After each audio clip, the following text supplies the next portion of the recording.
araw sa inyo, ako si Bon. Tamad ako pero masipag ako mag-inom at gumawa ng pulutan. At ngayong araw, may mga bagong kasama na ako. At dahil nga matagal tayong walang piw-piwlutan serye, ito ang pambawi ko sa inyo.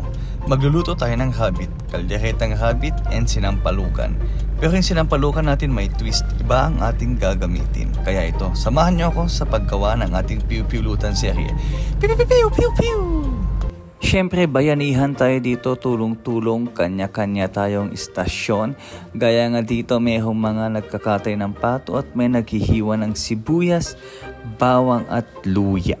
Ayan, syempre, tulungan tayo para mabilis matapos ang ating trabaho. And syempre, mayroon tayong chokomutyo ang nagligtas ng ating tagutom sa training. At ito nga, sina Owen at Nakiwag, ayan, nagtatanggal na ng balahibo ng pato para mabilis ang galawans mamaya. Para pag naka-fry na yan, nahiwa-hiwa na, diretso luto na. At ako nga ang nakatoka sa habit kasi nga, ako ang may experience dyan. At ipapatikim ko sa kanila kung ano nga ba ang lasa ng habit mamayang maluto ito. Ito nga dalawang ating potahe, ang ating sinampalukang habit na kamyas ang gamit kasi wala tayong nakuhang sampalok. And syempre, ang ating pangmalakasang kalderetang habit na kung saan malapit nang ma-serve mamaya. Ito nga, busy na magpatpat ng karne ito mga kasama natin.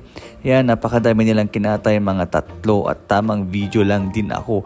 Ito nga, patapos ng ating kaldereta, naglagay na tayong tomato paste and tomato sauce dyan.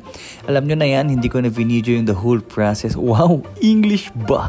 And tamang kiwar-kiwar lang yan. At ayan na nga, nandyan ang ating mga kompletos recados at ating ipapatikim sa ating mga kaklase.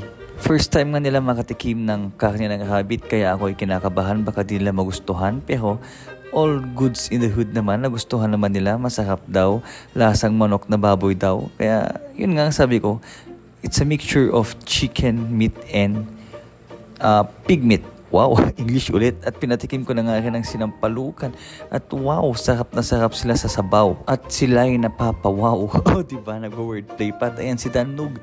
Hirap na hirap kasi nga mainit daw. Yung karne, ayan, napaso pa at ang kanyang daliri. At ito naman ang pato na specialty ni Owen, si DJ Ruel. At dinuguan nga yung isa or mas kilala bilang zinagan. Ito nga, pinagmantika na nga niya na maigi yung kanyang adobo at dalagan daw niya ng kanyang secret recipe, ang tausi na kanyang kangisi. Joke lang. So ito nga ang kanyang zinagan kasi nga siya ay galing Kataggamban. Ay, wordplay na yan. Basta yan, minimekos-mekos na ni Owen yan. And syempre, pagkatapos yan, ayan. Ito ang ating mga finished product. Yan, sana nag-enjoy kayo sa video to at sana natakam kayo. Kasi kami mag-enjoy kami mamaya. Let's go, Bunny Vlogs out. Pew, pew, pew, pew, pew, pew. Walwalan to the max to gayem.